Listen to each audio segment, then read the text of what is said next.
मुरलींकर entry ହେଇଛି ତାଙ୍କ ଘରକୁ। ହଁ ଫ୍ରେଣ୍ଡସ୍, ଏ କଥା ମୁଁ ଏଇଥିପାଇଁ କହୁଛି ଯେତେବେଳେ ବାହାରେ ରହି ମୁରଲି ପାଠ ପଢ଼ୁଥିଲେ ଆଜି ଆସି ଜେଜେଙ୍କୁ ପ୍ରଣାମ କରିଛନ୍ତି ଏବଂ ସମସ୍ତଙ୍କ ସାମ୍ନାରେ ଜେଜେ କହିଛନ୍ତି ଆସିଗଲା ମୋର ଉତ୍ତରାଧିକାରୀ ଆସିଗଲା। ଏ ରାଜସିଂହାସନର ମଉଡ଼ମଣି ମୋର ନାତି ଆଜି ଆସି ପହଞ୍ଚିଛି। ଆଠରୁ ଆଉ ଶୁଭ ଖବର କ'ଣ ହେଇପାରେ। ସୋ ଏହି ସମୟରେ ଏଣ୍ଟ୍ରି ହେଇଛି ମୁରଲିଙ୍କର ଦାଦାଙ୍କର ମାନେ ଜଗୁ କାକା। ଯେତେବେଳେ ସିଏ ଆସିଛନ୍ତି ତାଙ୍କ ପୁଅକୁ କହୁଛନ୍ତି ଚପଲ ଖୋଲି କହିଛନ୍ତି ମାର ମୋତେ ମାର। ହଁ ଫ୍ରେଣ୍ଡସ୍, ଏକଥା ଦେଖି ମୁରଲି ତାଙ୍କ ପାଖକୁ ଯାଇଛନ୍ତି ଏବଂ ସେ ନିଜ ଗାଲରେ ନିଜ ଚପଲ ଯେତେବେଳେ ମାରିବାର ଦେଖିଛନ୍ତି ମୁରଲି ଯାଇ ଅଟକେଇଛନ୍ତି ଏବଂ ଅଟକେଇକି ନିଜେ ଚପଲ ଦାଦାଙ୍କ ଗୋଡ଼ ତଳେ ରଖିଛନ୍ତି ଏବଂ କହିଛନ୍ତି ମୁଁ ଆଉ କ'ଣ କରିବି।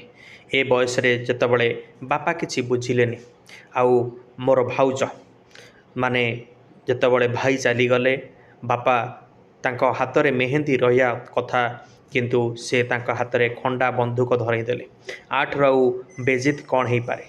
ତ ଏହି ସମୟରେ ସବୁ କଥା ଦାଦା କହିଛନ୍ତି କିନ୍ତୁ ଦାଦାଙ୍କର ଏ ଜବାବ କିଛି ବି ମୁରଲି ଦେଇନାହାନ୍ତି। କିନ୍ତୁ ତାଙ୍କ ମୁରଲିଙ୍କର ବା ଦାଦାଙ୍କର କହିବା କଥା ଯଦି ମୁରଲିକୁ ଆମେ ଏ ଜାଗା ଦାୟିତ୍ୱ ଦେଉଛେ ତାହେଲେ ତା'ର ତ କିଛି କାର୍ଯ୍ୟକଳାପ ପରିସ୍ଥିତି ଆମକୁ ଦେଖିବାକୁ ପଡ଼ିବ, ଜଜମେଣ୍ଟ କରିବାକୁ ପଡ଼ିବ। କେମିତି ଏତେ ବଡ଼ ଡିସିସନ୍ ଆମେ ସମସ୍ତଙ୍କ ସାମ୍ନାରେ ନେଇପାରିବା, କେମିତି ଆମେ ବ୍ଲାଇଣ୍ଡଲି ଜଣକୁ ଆକ୍ସେପ୍ଟ କରିପାରିବା। କାରଣ ଏବେ ଭାଉଜ ଅଛନ୍ତି, ମୁଁ ଅଛି, ମାନେ ଜଗୁ ନିଜେ ଅଛି। ସୋ ଏ କଥା ତାଙ୍କ ବାପାକୁ କହିଛନ୍ତି ଏବଂ ବାପା ମଧ୍ୟ କହିଛନ୍ତି ହଉ ତୁମେ ଯଦି ସମସ୍ତେ ଚାହୁଁଛ ମୁରଲି ନିଶ୍ଚିନ୍ତ ପରୀକ୍ଷା ଦେବ ଆଉ ସେ ପରୀକ୍ଷାରେ ମୋର ବିଶ୍ୱାସ ଅଛି ମୋର ନାତି ନିଶ୍ଚିନ୍ତ ଜୟଯୁକ୍ତ ହେବ। ଏ କଥା ଯେତେବେଳେ ଜଗୁ କହିଛନ୍ତି ଜେଜେ ମଧ୍ୟ ତାଙ୍କୁ ସମର୍ଥନ କରିଛନ୍ତି। କ'ଣ ସତରେ ଜେଜେଙ୍କର କଥାରେ ମୁରଲି ପରୀକ୍ଷା ଦେବ ନା ମୁରଲି ଏ ପରୀକ୍ଷା ସେମାନେ କ'ଣ କରିବେ। ରକି ଅଛି, ମୁରଲି ଅଛି, ଏମାନେ ସମସ୍ତେ ଅଛନ୍ତି ଯେ ଚାହୁଁଛନ୍ତି ଯେ ମୁରଲିକୁ ଡାଇରେକ୍ଟ ପରୀକ୍ଷା ନ ଦିଆ ପଡ଼ୁ ବା ସେ ସେମିତି ନେଇଯାଆନ୍ତୁ। ଯେତେବେଳେ ଜେଜେଙ୍କର ଏ କଥା ଶୁଣିଛନ୍ତି ଜେଜେ ଚାହୁଁଛନ୍ତି ମୁରଲି ରାଜଗାଦିରେ ବସୁ କିନ୍ତୁ ଆଉ ଅନ୍ୟମାନେ ଚାହୁଁନାହାନ୍ତି ଯେ ମୁରଲିକୁ ଏମିତି ଡାଇରେକ୍ଟଲି ସେ ରାଜସିଂହାସନ ମିଳିଯାଉ ଆଉ ମୁରଲି ଡାଇରେକ୍ଟ ସେ ରାଜଗାଦିରେ ବସନ୍ତୁ ବୋଲି। ହଁ ଫ୍ରେଣ୍ଡସ୍, ଏକଥା ଯେତେବେଳେ ଘଟିଛି ମୁରଲି ମଧ୍ୟ ପରୀକ୍ଷା ଦେବା ପାଇଁ ରାଜି ହେଇଛନ୍ତି ଏବଂ ଏ କଥା ପରେ ଜେଜେ ଏବଂ ତାଙ୍କର ମାନେ ଜଗୁଙ୍କର ଧର୍ମପତ୍ନୀ ମୁରଲିକୁ କହିଛନ୍ତି ବାସ୍ ତୁମର ବହୁତ ହେଇଗଲାଣି, ପିଲାଟା ବହୁତ ଦିନରୁ ଆସିଛି ଏପର୍ଯ୍ୟନ୍ତ ଘରେ ପହଞ୍ଚୁଛି କି ନାହିଁ ତୁମର ପୁଣି ସେଇ ରାଜନୀତି ଆରମ୍ଭ ହୋଇଗଲା। ଆରେ ଆଗ ଆସିଛି ଘରେ ଆଗ ପାଦ ପକେଇ ଖାଇବା ନ ଖାଇଛି ତାକୁ ବୁଝାବୁଝି ନାହିଁ, ଆରମ୍ଭ କରିଦେଲେ ରାଜଗାଦିର ସେଇ ପଲିଟିକ୍ସ। ଆସ୍ ମୁରଲି ଆସ୍ ଖାଇଦେ।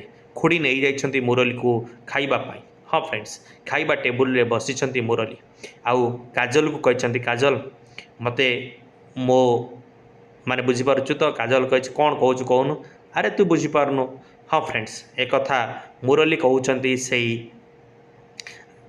କ୍ରିଷ୍ଣାଙ୍କ ଭଉଣୀ ତୃଷ୍ଣାଙ୍କ କଥା କିନ୍ତୁ ସେ କଥା କାଜଲ ବୁଝିପାରୁନାହାନ୍ତି କାରଣ ମୁରଲି ଏପର୍ଯ୍ୟନ୍ତ କାଜଲକୁ ଖୋଲିକି କିଛି କହି ନାହାନ୍ତି।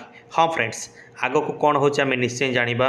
ମୁରଲି କ'ଣ ତୃଷ୍ଣାକୁ ଯେଉଁ କାଜଲକୁ କହିବେ ତୃଷ୍ଣାଙ୍କ ବିଷୟରେ ଜାଣିବା ନିଶ୍ଚିନ୍ତ। ହଁ ଫ୍ରେଣ୍ଡସ୍, ଯଦି ଆମ ଭିଡ଼ିଓକୁ ଭଲ ଲାଗିଥିବ ତାହେଲେ ଆମ ଚ୍ୟାନେଲକୁ ସବସ୍କ୍ରାଇବ୍ କରନ୍ତୁ, ଲାଇକ୍ କରନ୍ତୁ ଏବଂ ସେୟାର କରନ୍ତୁ। ଥ୍ୟାଙ୍କ ୟୁ ଫ୍ରେଣ୍ଡସ୍, ପୁଣି ଦେଖା ହେବ ନୂଆ ଏକ ଭିଡ଼ିଓରେ। ଜୟ ଜଗନ୍ନାଥ।